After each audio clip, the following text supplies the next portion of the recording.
Hello, everybody. I'm delighted to be with you today. I'm coming to you from Birmingham, Alabama in the United States. It's 4 o'clock in the afternoon here or thereabouts, and the temperature here is in the mid-70s. And if you were to look out my window, you'd see that everything is blooming and everything has a layer of yellow pollen on it right now.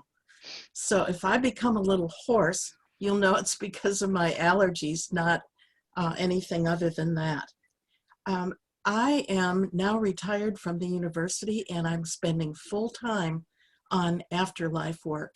And so have given up the split personality I had all those years when I had to be an academic researcher and an afterlife seeker. And so I feel much more like a whole person now than I did when I was trying to do two things at once. I'm going to talk to you today about life lessons and how incarnating on earth helps us grow toward enlightenment as souls. We can think of coming to earth as souls as going to school, going away to school, because as souls, our true home is in the spirit realm. Coming from the academic setting, where I did advise students on their doctoral and master's theses, it seems very fitting because when we incarnate on earth, the goal is for us to build soul character and grow toward enlightenment. There's much learning we can do in the spirit world, and we do continue learning when we return home in between lives. But there are special experiences and learning opportunities on earth that enable us to accelerate our growth. When we join with the human body to live on earth, we have to support ourselves, care for ourselves, keep ourselves safe and physically and mentally healthy. We have the opportunity to cope with poverty, aging, loss, potential illness, injury, or even violence. We know from the work of Dr. Michael Newton and also the 65,000 life between life regressions that we've now done as Newton Institute members, that life in our home, the soul realm, is very harmonious, pleasant, and lovely, really.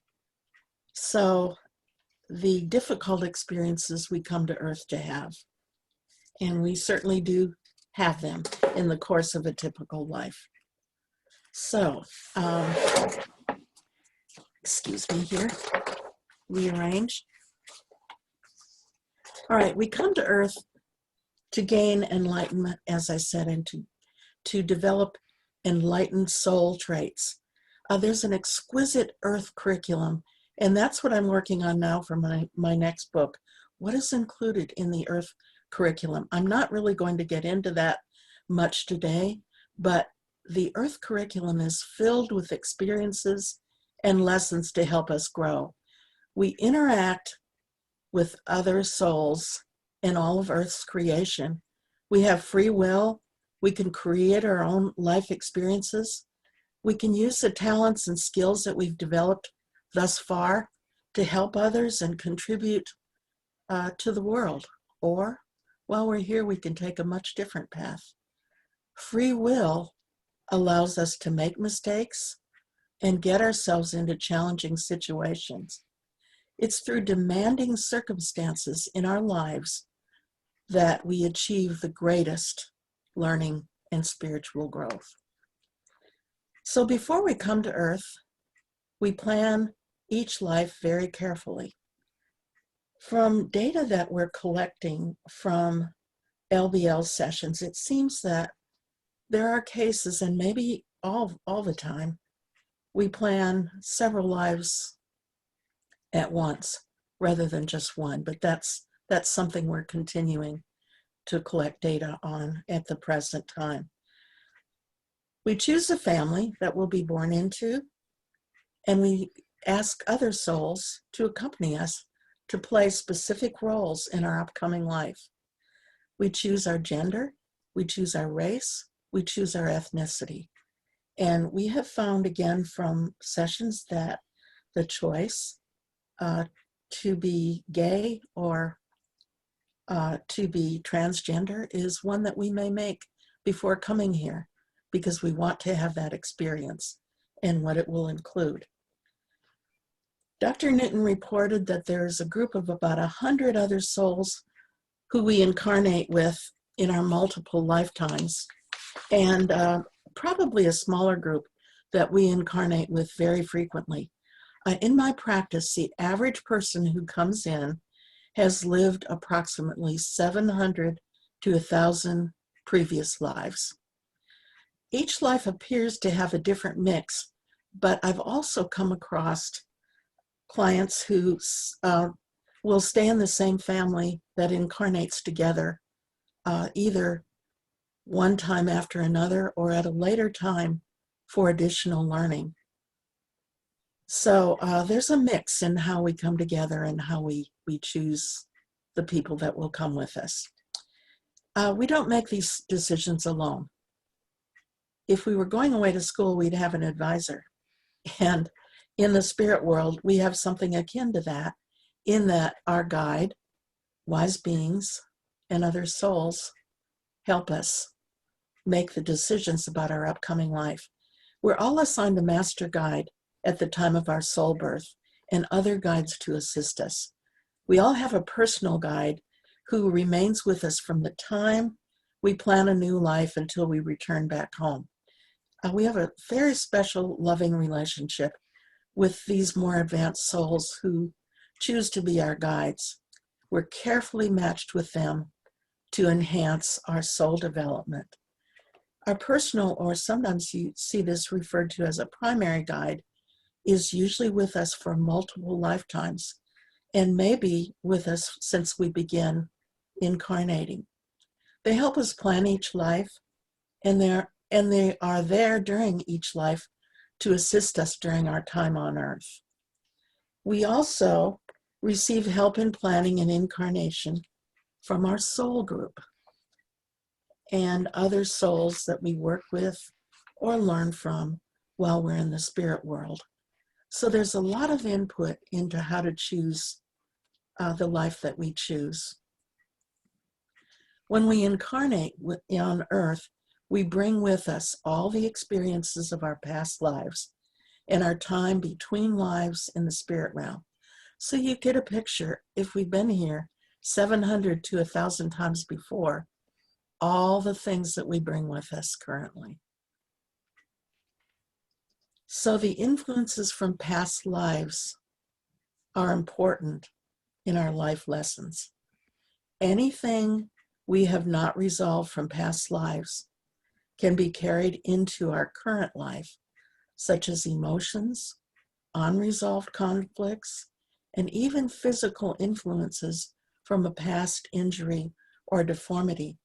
This could show up as an unexplained fear or a sense of guilt, a birthmark, physical deformity, or unexplained pain.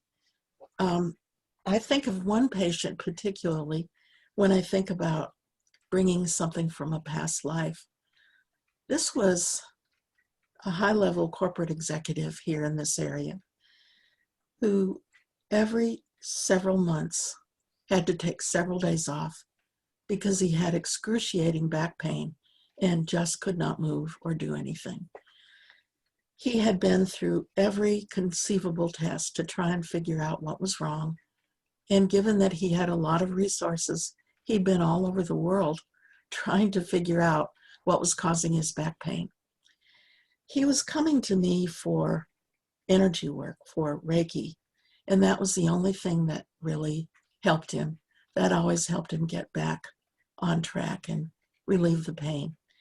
So it was during one of these Reiki sessions when in the middle of it, he started talking about things like horses and battle and so on.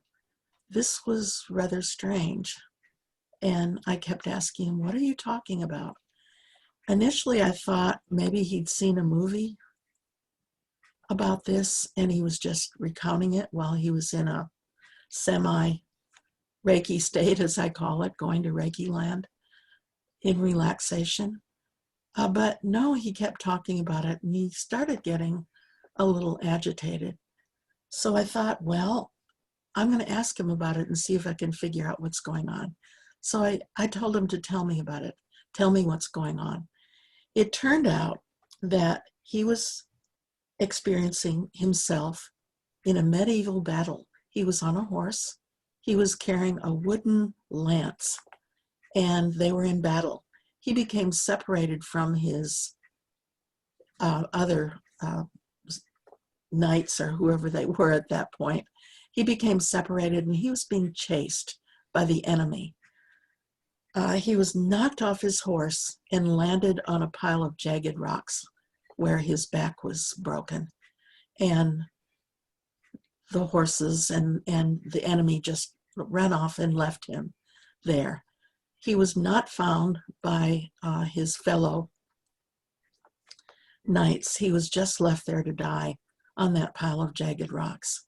And so the memory that he was having was from that past life, when he received these episodes where he was having this severe back pain.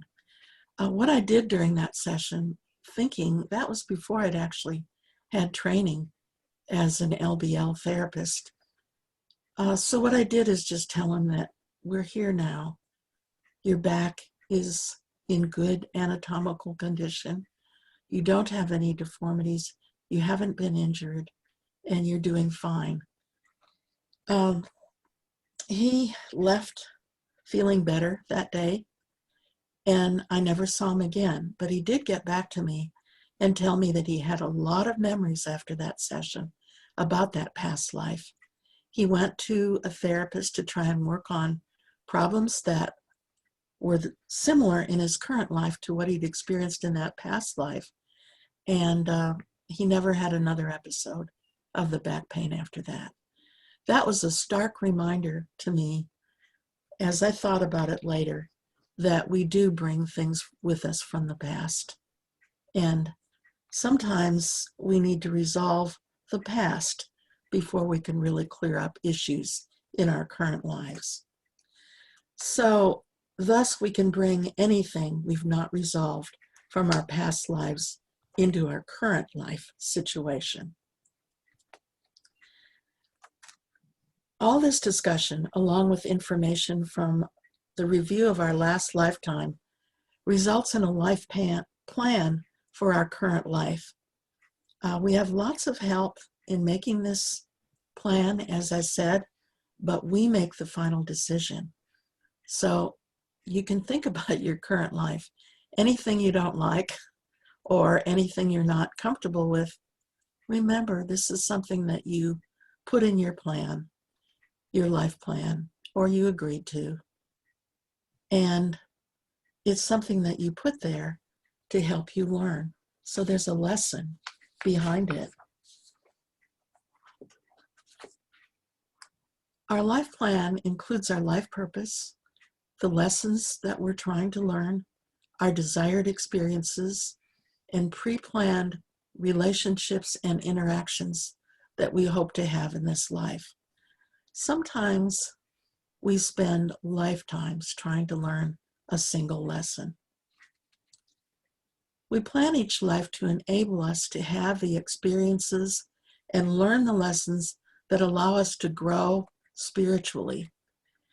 As our planned experiences and challenges unfold in our current life, we have multiple opportunities to build our soul character.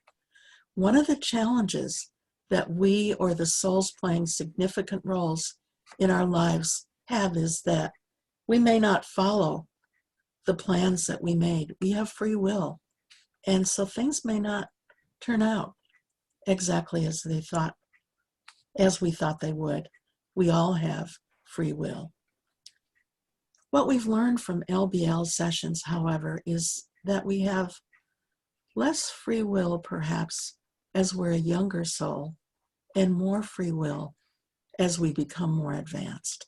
This is another thing that we're continuing to collect more data on. So we have chosen the circumstances and the situations that we believe will best help us learn our desired lessons. And this is where living on earth becomes very real, because once we incarnate, we forget that we're souls. We forget that we made this plan. That's referred to as incarnation amnesia. So therefore, when we get to earth, we think that this is all there is. We forget how magnificent we are and how we can create our own lives. We feel that our experiences are just everything there is. An important part of our earth experience is the opportunity to make mistakes and to learn from the consequences they bring. It's interesting that in current life, we often get shamed for making mistakes, but really, spiritually, that is how we grow. And our supporters on the other side actually cheer when we make mistakes, because that's an opportunity for us to wake up and learn the lessons that we need to learn. How we learn lessons at the core level so they serve as a guide for our future behavior is something that I've given a lot of thought to. It's not so difficult for us to learn intellectually many lessons and even be able to apply them in situations in which we're not heavily invested. However, learning them at the core level is something different. As an old professor, I would say some students can memorize really well and they can get all the answers right on a test. But if you up the ante a little bit and give them an application test, they may find it a little more difficult. And then if you take them into the clinical area where there's a clinical situation and they have to remember multiple levels of things and put them together, they may not have actually learned that lesson so that they can take the right action with the patient.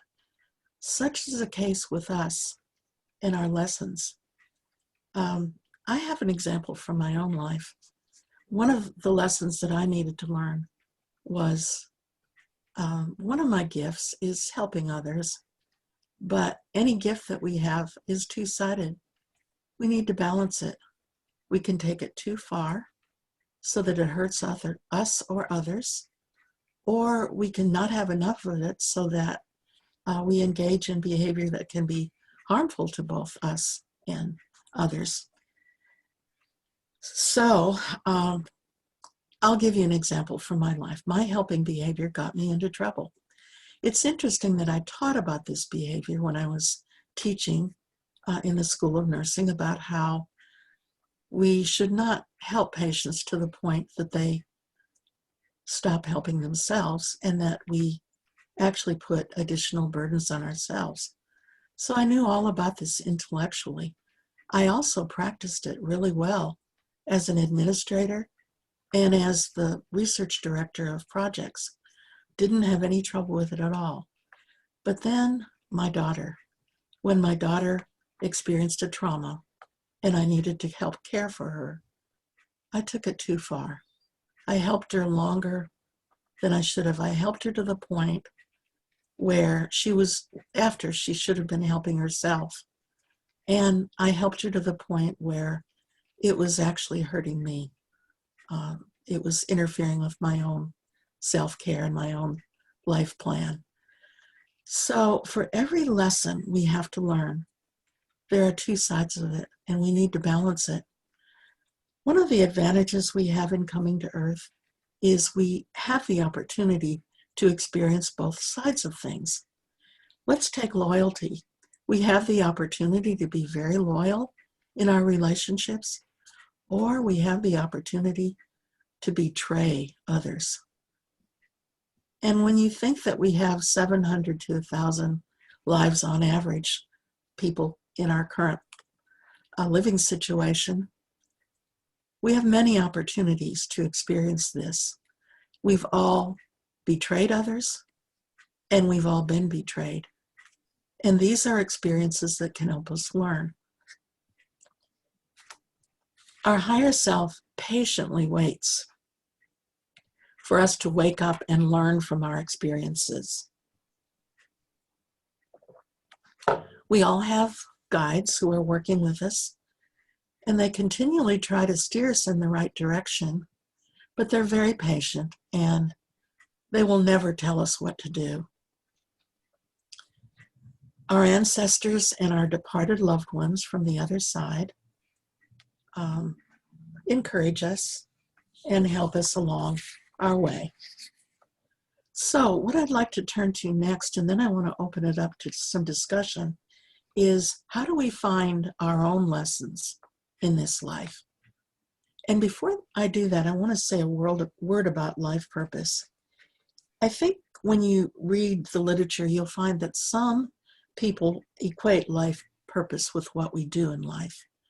What we found from the Life Between Lives work is that life purpose is what we may more accurately call a characteristic. For example, an example of a life purpose may be to learn tolerance, or to learn compassion, or to learn patience. And we can do that in many ways. We may, when we do our planning, have come up with a scenario that we think would best help us learn that lesson, but we can learn it in multiple ways. For example, if we want to learn patience, we could learn to be patient from doing something that required very exacting, careful work, for example, like watchmaking or something of that sort, some type of intricate art. Or we can learn patience from working with mentally handicapped children. So all lessons we can learn in multiple ways. So in terms of life purpose, there are multiple ways that we could go about seeking our life purpose. So let's get to lessons now. The ultimate way to identify our life lessons and life purpose is through developing and maintaining a strong connection with our higher self. And how to do that is probably a topic for another time, but that is the best way for us to do it. In the meantime, there are some clues that we can get. We need to look for the downside of our gifts.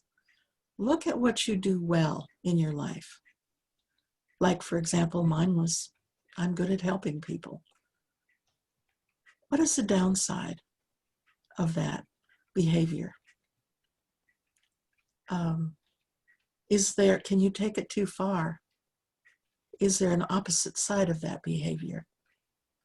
And do we really have that gift in balance in our lives? Secondly, we need to look for emotionally charged situations or circumstances. Anything in your life that gives you an emotional charge or a reaction that doesn't seem merited by what happened in the current situation is something to look at further, because there's probably something behind it and probably a lesson that we want to learn. A third place to look is at struggles or difficulties that we're having. If we're having difficulty, for example, supporting ourselves, we're always financially not quite making it.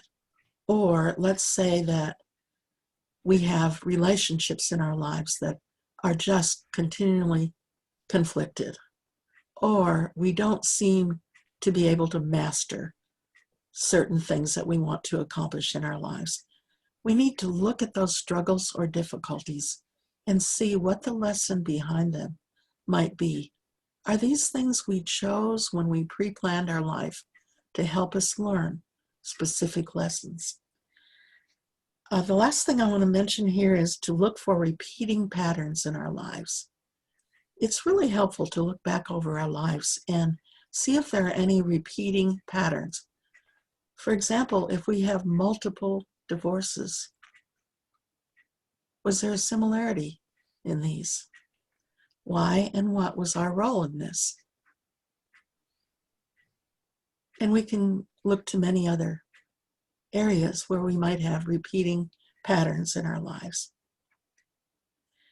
So those are some of the things that we can look for to find our lessons. Now I'd like to give you some guidelines on how to find your lessons in life. The idea is to focus on problems, fears, stressful situations in our lives and examine them more closely. So I think it's helpful to take quiet time and really think about, what is it that you're afraid of? What's causing you problems? What's creating stress in your life? And really look at those more closely to try to identify what's really going on in those situations. The next thing I'd like to suggest is that it's important that we acknowledge that the issues we have are problematic and reflect on them. And then I think it's helpful to journal or record your thoughts. The next thing is to ask for guidance from our higher self and our spirit guides. I think asking for help, asking for guidance is a very useful way to get more information. And following this, to take quiet time to see what may come to us, and also to be very present in what's going on in our lives, to watch for what might spontaneously come to us. It might be something someone says. It might be something you hear on the radio. It might be something that comes up periodically. Perhaps several friends recommend that you read a certain book or see a certain movie. But to look for signs that we're being given assistance in figuring out what those lessons are. And I think also we need to think about potential denial. If something comes up and we have the immediate reaction of, oh no, that's not me at all, and we have a strong reaction to it, it may be time to think about, are we engaging in some denial here? This may be one of the most difficult things to do in finding our lessons. It's hard to confront our vulnerabilities, and it's hard to admit that perhaps we've really been approaching something in entirely the wrong way. But I think trying to root out any potential denial is important in this process. And I'd like to end with saying that maybe you'd like to work with a facilitator. That could be a life coach. It could be a medium. And of course, I have to mention, it could be a life between lives session to help you better understand the lessons behind your issues. And I'm going to stop here, and we'll be happy to answer any questions that you might have. Yes, thank you. You said there were multiple ways to find our higher selves. Can you just give us one way? Yes, I can. I have a new book coming out in December of this year. It's called Healing from Great Loss, Facing Pain and Grief to Recover Your Authentic Self. I have a whole section on ways you can connect with your higher self. But one of the ways that you can connect with your higher self is through journaling. If you take time each day and journal what your thoughts and feelings are, and then read back over what you've written and think about it a bit, often things will come out from your higher self. A couple of others are spending time in nature, spending quiet time in nature. That seems to bring out the inner aspects of ourselves. I have a list of about 16 things in that book about connecting with your higher self. Recently, I've been reminded of the concept of parallel lives. And I remember years ago reading something from Dick Sutphin, a hypnotherapist in LA. He claimed he had some evidence of a lady who was living at least two lives in a parallel, in the United States at the same time. So do you have any evidence of that? Yes. We have come up with that in LBL sessions. And Dr. Newton, in fact, spoke to that. It is rare. because we only have a certain amount of energy, soul energy. We always leave some of our soul energy in the spirit realm, and we bring a certain portion with us. So we normally bring between 70 and 85% energy into our current life. You can see if you split that energy, you're living lives where you have not brought very much energy into them. Mm-hmm. Okay. So it's rare, but it does happen, yes. And what would be the purpose, as far as you can tell? Wanting to accelerate learning and get in as much learning as possible in the shortest period of time. Would that be for more advanced souls or more of the newbies? The ones that we've found have tended to be newbies, but perhaps it happens with more advanced souls too. I don't think we're exhaustive on this. We've just got a few cases. And just a few comments. First of all, it's always good to see the consistency with your work, your Institute's work, Michael's work, as far as Ian Stevenson, Brian Weiss, regarding you carry over so much from past lives, whether it be injuries, birthmarks, phobias, neuroses. So it's always good to see that reinforcement, confirmation. As far as the higher self, I've used in the past William Buhlman's methodologies, and they've been quite effective. The third point I think is the most important. You've talked about, which is so important, compassion, patience, helping people, forgiveness. The core of all this feeds off of love. Yes. What was that? That's the core, love. Yes. All those other characteristics feed off of love. So that you have to have that core. And if you have that core, then all the other characteristics will follow. I agree. I think the basic goal of the Earth curriculum is to learn love. And that coincides also with Monroe Institute, Robert Monroe. Right. I think he called it Lush. I'm not sure how you pronounce that, but really what he was talking about there was love. Every soul in the universe should be given the opportunity to love. Yes, and experience love. Yes. Okay, I guess the thing is, and I say it with a touch of humor, I used to say basically, to God, like, give me anything but the physical, and then something happened. For the last 15 years, I've been dealing with one thing after another. And so when I'm listening to you say, we negotiated our soul course, I say, like Dr. Phil, what was I thinking?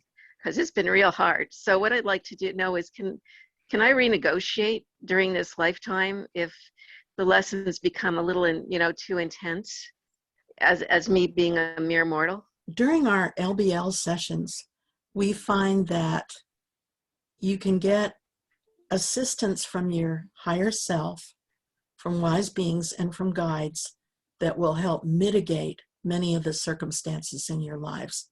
So while you can't really renegotiate what you plan because it's there in front of you, you can get advice and help on mitigating those circumstances. And we are magnificent beings who can co-create, and we can actually change the circumstances in our lives with the proper guidance and with the proper intent. Okay, sorry, it's very brief, but do we ever come in as part of our life plan to actually change generations that came before us? Like, in other words, I don't know what you call it, the way showers or whatever, in other words, the generations before you have carried, say, a certain characteristic or challenge, and then you come in this lifetime, and at a certain point in time, like you are to shift it into a higher vibration or frequency. Yes, the answer to that is absolutely yes. In the afterlife, are able to review the situation from a generational standpoint as well as our own individual life. And yes, we can make plans to come back in this situation again with some of the same individuals, some of the same souls, and make some changes in a family. Yes.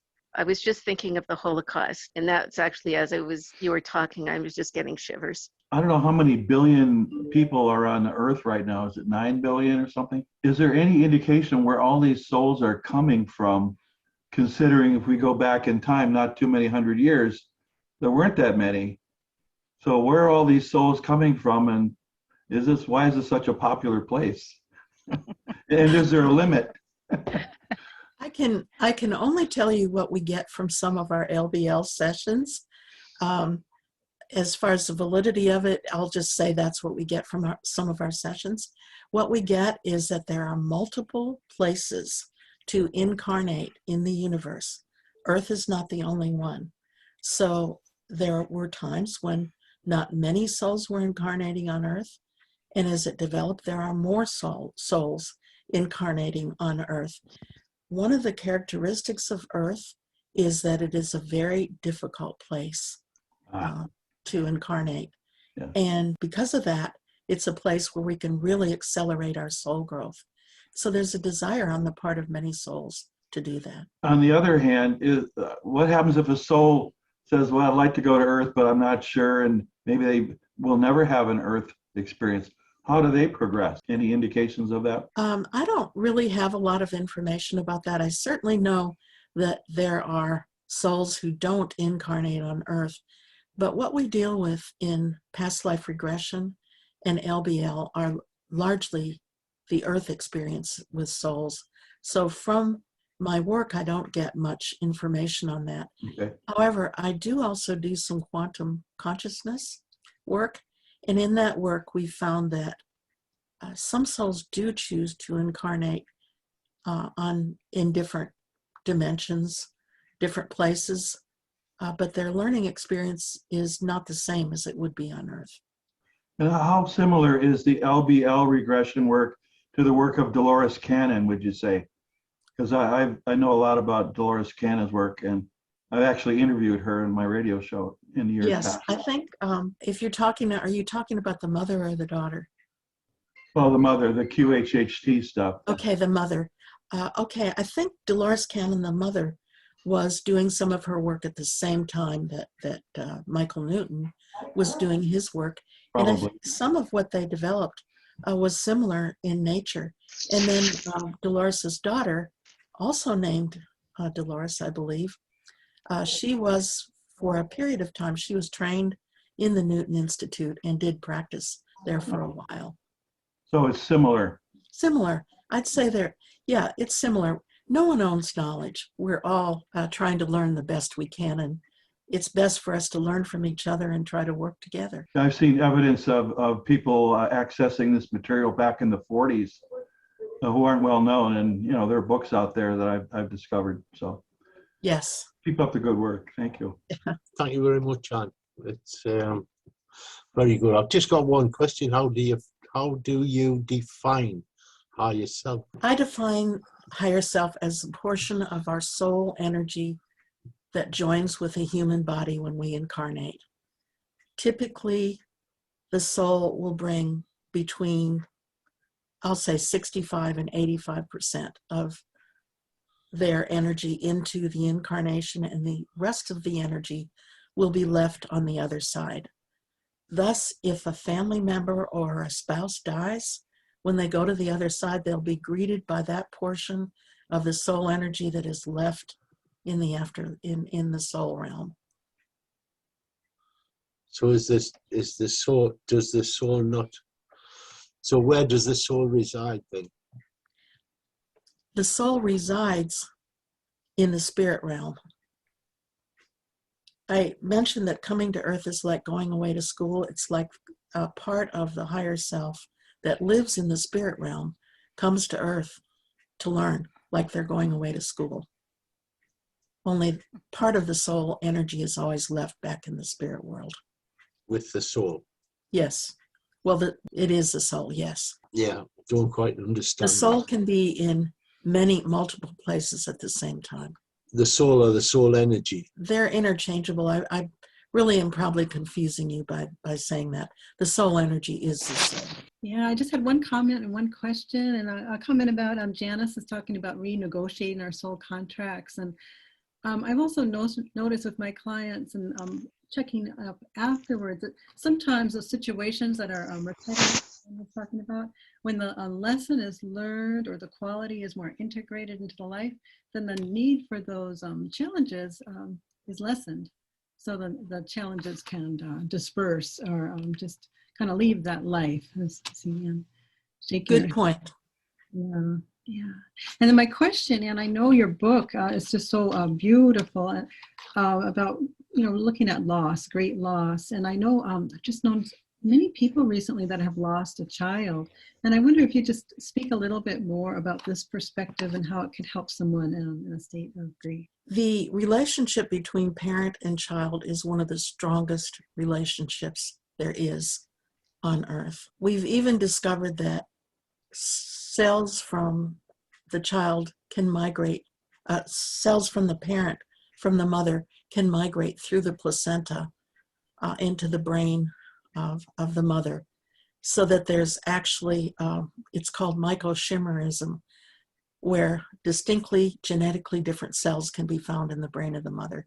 There's an extremely strong connection between mother and child, and issues regarding relationship between mothers and children, for example, losing a child, losing a parent, is a dramatic experience that can really help the soul advance and learn.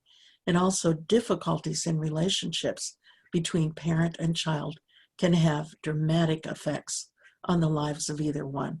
That mother-child, parent-child relationship is just one of the strongest ones in the universe, and it's one that affords some of the greatest learning.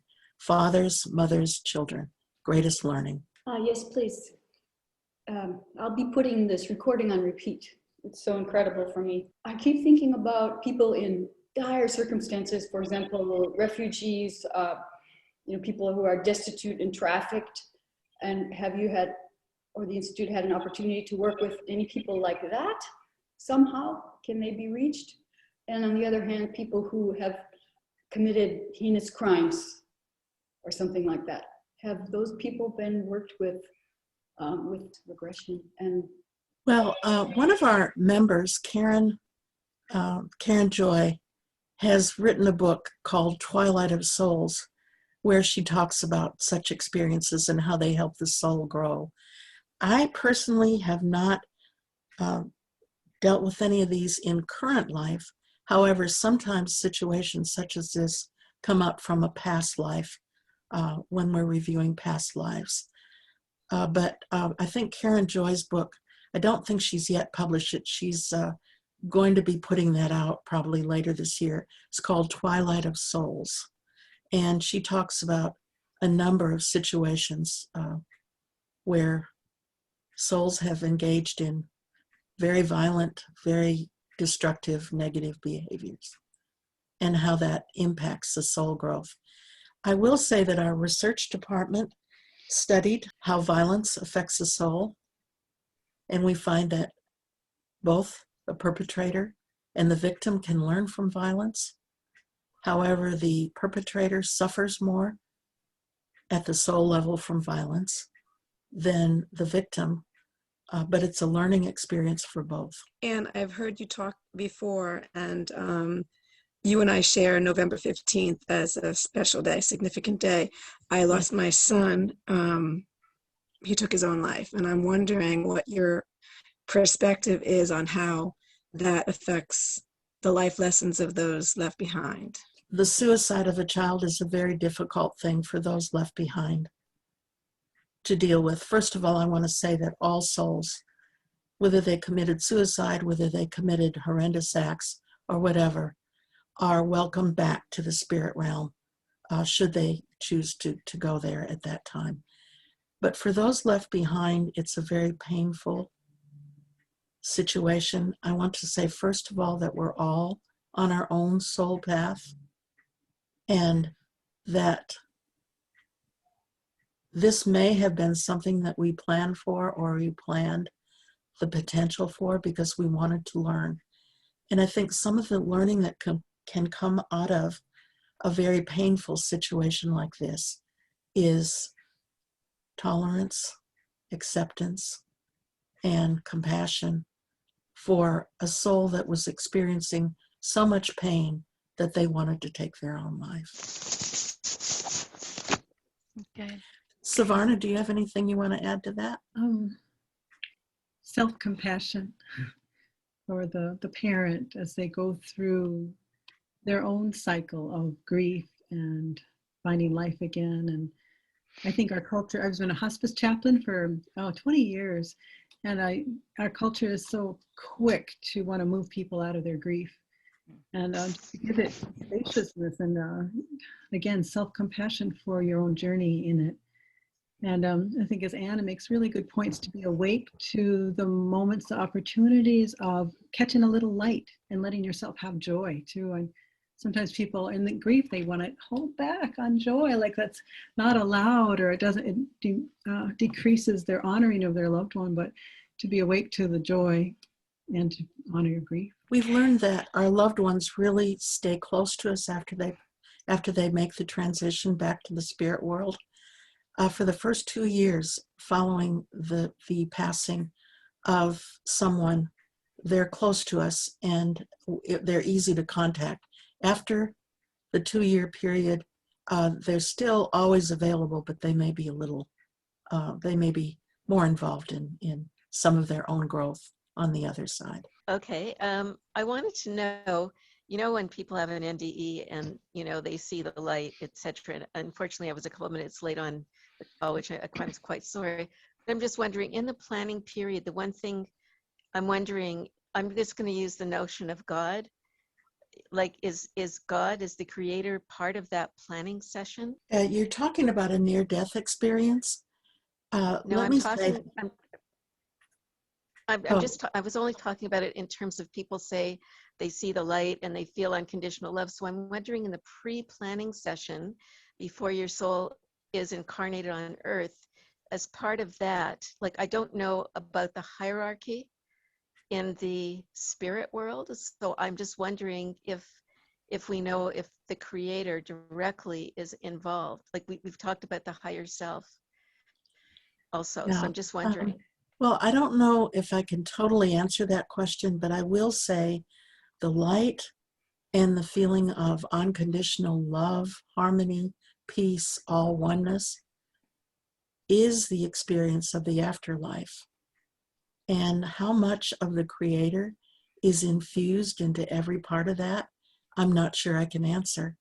But what happens during a near-death experience is what happens when we are able to visit the afterlife during a Life Between Lives session. And I believe that we don't necessarily plan near-death experiences. I believe that there are experiences that are agreed to by us as contingency plans when we really get stuck in patterns in which we're not able to make any significant spiritual growth, and our soul desires to grow, so that if we have certain experiences, they can jolt us out of those stuck patterns. And an example would be a near-death experience. Another example would be the loss of a loved one, or financial ruin, or the loss of health.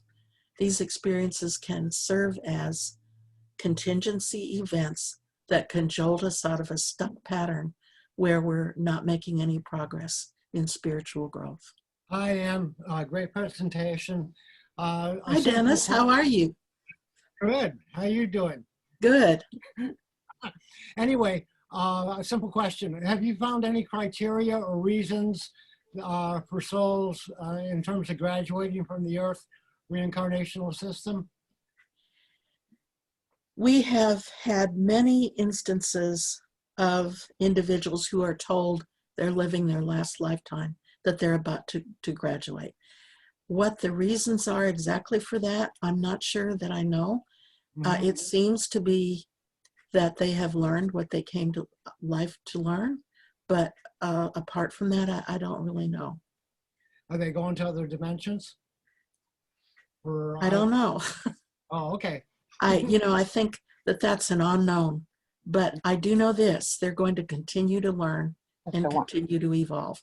Some of them are told that they're going to be spirit guides or training for it. Mhm. Others are just simply going to be moving on. And Hi, where am I? Oh, I can't see myself. There I am. Okay, I'm also the mother of a child who committed suicide 20 years ago, and I had a lot of signs from her, and they fizzled out about several years ago, and I really rarely hear from her anymore. My thought is I am really looking forward to seeing her again, and I'm going to be really kind of bent out of shape if she's reincarnated and she's being raised by somebody else when I get there. So how do we deal with this? You don't have to worry about that because part of her soul energy remains in the spirit world. She only takes part of her soul into the incarnation, and you will be able to connect with her in the spirit world, no matter if she's incarnated or not. Yes, and will I actually, when you say only part of her, does that mean that she's going to be not complete or only a percentage of what she would be if she was all there? I mean, this is some concept. What we find is when the human is sleeping, the soul travels. The soul can go back to the afterlife, can be there. When you pass back into the spirit world, your daughter, the soul part of her that's incarnated at night, can be fully there for you and fully interact with you. Thank you. Hi, and thank you for a wonderful presentation. You had mentioned something in responding to one of our other members about the soul going back into the spiritual world should they choose to go there. Where else is there to go? Limbo. And what is limbo? There are some souls that choose not to go back to the spirit world immediately. They're no longer, their bodies are no longer alive, but the soul is immortal and their souls are in limbo. Guides from the spirit realm will continually try to encourage that spirit back to the spirit realm, but if they choose to stay around for a while, they can do so. It's my sense that that's what we consider to be ghosts. We have some information on afterlifedata.com about the death experience for adults, and this is just kind of going back a couple of questions. So that might be helpful for some people. And I did put a link in. It's at 5:55 p.m. Eastern US time, if you want to find it in the chat. It has to do with, different death experiences. The other thing is that in response to Joe's comment about, seeing her daughter later in the afterlife and then, being upset that, maybe she's reincarnated and, that might be a problem for her. Remember that we are looking at all of this from a very earthly perspective right now. And we have those feelings and those very, very tight ties. But yet when we go and transition to the afterlife, we're going to have a very different perspective. And because it's all about love, those types of emotions and feelings soon start to fade. Absolutely. Okay. And all time is the same on the other side. There's no time. Everything's happening at once. Time is altered on earth for the process of us growing and learning, but in the spirit world, everything happens at once. So she's there and she's incarnated both at the same time. Yeah. This is in relation to the parallel lives. Are you also finding evidence for parallel probable times so that incarnations might be simultaneous? Other incarnations might be simultaneous with your current one? Yes. Yeah, we've seen quite a bit of evidence of that, and it's confusing. I'm not sure we know totally what it means, but yes, we do see that. Okay. Just before we go, I'd like to ask you a little bit more about the mechanism of doing life between lives online. Can you tell us a little bit how that works? Oh, yes. Well, I was one of the ones that was very skeptical about doing a life between life session online. Some of our members had started doing a lot of their past life regressions online, but only a few were doing the life between life sessions. Let me say that there's nothing like experience to change your mind. I decided, well, I'm going to try this and just see what happens. So I started doing past life regressions online, and I found that right now I'd say they work even better online than they do in person. The reason is because the person is in their own home. They're very comfortable. Right afterwards, they can just go to sleep or whatever. And it's very quiet and it's very peaceful, and it works very, very well. As far as the life between life regression, I didn't think that could be done, but again, I did it. And the experience was every bit as profound. And the last one I did, there was what I call the presence available, or that occurred. And by presence, I mean, we always feel in awe when we're in a life between life session, but once in a while, there will be a presence that enters that causes you to have goosebumps all over and to feel that you're absolutely in awe and make time stop, and is just one of the most profound experiences there ever was.